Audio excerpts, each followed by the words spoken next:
আচ্ছা, এই যে ডাকসুতে যে ফলাফল আমরা দেখলাম, ছাত্র শিবিরও কি আসলে এমন বিজয়ের প্রত্যাশা করেছিল?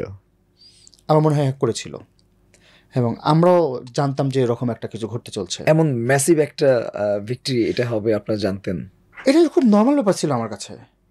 কারণ আপনি দেখেন যেভাবে সোশ্যাল মিডিয়াতে ডাকসু নিয়ে কথাবার্তা হচ্ছিল, শিবিরকে নিয়ে কথাবার্তা হচ্ছিল, শিবিরের বিগত দিনের কর্মকাণ্ড নিয়ে বিশ্লেষণ হচ্ছিল, একই সঙ্গে অন্য প্রার্থীরও যখন বিশ্লেষণ হচ্ছিল, তখন অন্য প্রার্থীরা শিবিরের সামনে দাঁড়াইতেই পারতেছিল না।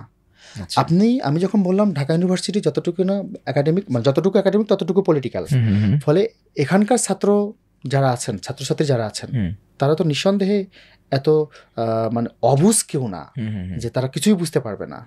তারা নিঃসন্দেহে আমাদের চাইতে অনেক ভালো বোঝেন, অনেক সূক্ষ্ম সূক্ষ্ম ব্যাপারগুলোও তারা বোঝেন। ফলে তারা যখন বিশ্লেষণ করেছেন, কম্পেয়ার করেছেন, তো এই কম্পেয়ারে আসলে শিবিরকে ছড়িয়ে যাওয়ার মতো কেউ কোনো সিনারি আমাদের উপহার দিতে পারে নাই। আমরা দেখেছি যে শিবিরের প্রার্থীরা যখন যাচ্ছেন, তখন তাদেরকে নিয়ে সেলফি তোলার উৎসব তৈরি হচ্ছে, কথাবার্তা বলতেছেন, আগ্রহ ভরে সামনে আসতেছেন, কথাবার্তা বলতেছেন। বিপরীত দিকের প্রার্থীর ক্ষেত্রেও কিছু নেগেটিভ সিনারি আমাদের কাছে চলে আসছে। ফলে এগুলো তো আসলে প্রমাণ করে দেয়। এটা হলো এক। 2 নম্বর হলো, দেখেন আমি শুরুতে যেটা বলেছি, ছাত্র শিবিরে ক্যাপাবল কতটুকু তারা তো গত 1 বছরে দেখিয়েছে। আর প্রতিদ্বন্দ্বী প্রার্থীরা কিন্তু এর ধারে কাছে যেতে পারে নাই। তারা একেবারেই পুরাতন যে সিলসিলার রাজনীতিগুলো, এগুলো সামনে নিয়ে আসছে, সামনে নিয়ে এসে মুভ করতে চাইছে। ইভেন যে ট্রমা থেকে আপনার ছাত্রছাত্রীরা বা আমরা বেঁচে গেছি হলো গত 5ই আগস্টে, এই ট্রমাটাই ফেরত নিয়ে আসার চেষ্টা করা হয়েছে। আপনি আপনার ধরুন রাজাকার বলা, পাকিস্তানপন্থী বলা, পাকিস্তানে পাঠিয়ে দেওয়া, এগুলো তো আওয়ামী লীগের বয়ান, এগুলো তো ফেসিবাদের বয়ান। আপনি স্বাভাবিকভাবে যখন জামাত ইসলামকে ঘায়েল করার তো বা শিবিরকে ঘায়েল করার তো আরও অনেকগুলো জিনিস আছে, আপনি সেগুলো নিয়ে কথা বলেন। কিন্তু রিসেন্ট যে জিনিসগুলো নিয়ে একটা স্বৈরাচারী সরকারকে পালাইতে হলো, ওই একই জিনিসগুলো যখন আপনি ফেরত নিয়ে আসতে চান, তখন স্বাভাবিকভাবে ছাত্রছাত্রীরা তো এটার ভালোভাবে নেবে না। আসলে ভালোভাবে যে নেয় নেই, এটা তো আমরা প্রমাণ পাইলাম।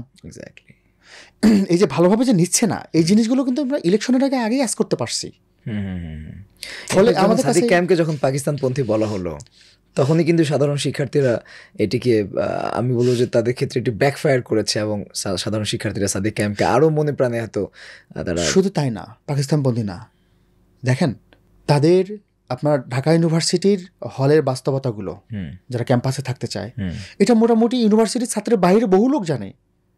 সেখানে হলে থাকতে হলে ছাত্রলীগ করতে হয় বাধ্য, তাদের জোর করে মিছিলে নিয়ে যাওয়া হয়, তাদেরকে টর্চার করা হয়। এই জিনিসগুলো তো খুবই কমন ইস্যু, এটা তো সবাই জানে।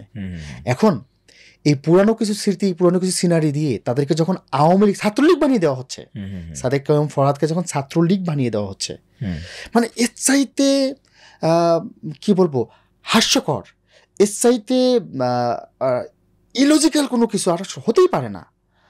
আপনি একই সঙ্গে তাদেরকে বলতেছেন ছাত্রলীগ, আবার একই সঙ্গে বলতেছেন তাদের দেওয়া, তাদের লক্ষ্য দিয়ে, মানে তারা আন্দোলনের সময় তাদের কি পরিমাণ সাপোর্ট দিয়েছে, এগুলো বলতেছেন। What is this?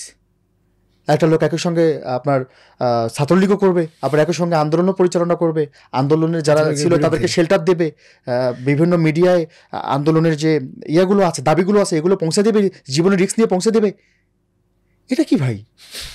সারা দেশের মানুষদেরকে আন্দোলনে নামাবে? মানে আমরা তো পাগল না? এই তো আপনি একটা বাচ্চার কাছে যান না, এই বাচ্চাটাও দেখেন আপনি আপনার এই চিন্তাগুলোকে কিভাবে খারিজ করে। তো আপনি ইলেকশনের আগে যখন এই জিনিসগুলো নিয়ে মুভ করা শুরু করছেন, আপনার প্রয়োজন ছিল ছাত্রবান্ধব কর্মসূচি নেওয়া।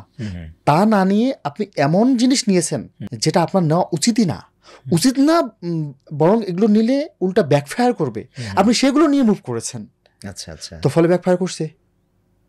মানে আপনি 2 আর 2 যোগ করলে তো 5 মিলাইতে পারবেন না, এ তো 4ই হবে। তো ঢাবির ফলাফল 2 আর 2 4 হয়েছে, এটা আকাশ থেকে পড়ার মতো কোনো ব্যাপার না। এবং 2-2 পাশাপাশি বসিয়ে শিক্ষার্থীরা কিন্তু 2-2-কে 22 বানিয়ে ফেলেছে। আচ্ছা, 22 বানিয়ে ফেলেছে। মানে এটা আসলে অনেক বড় কিছু না, এটা খুবই একটা কমন ব্যাপার।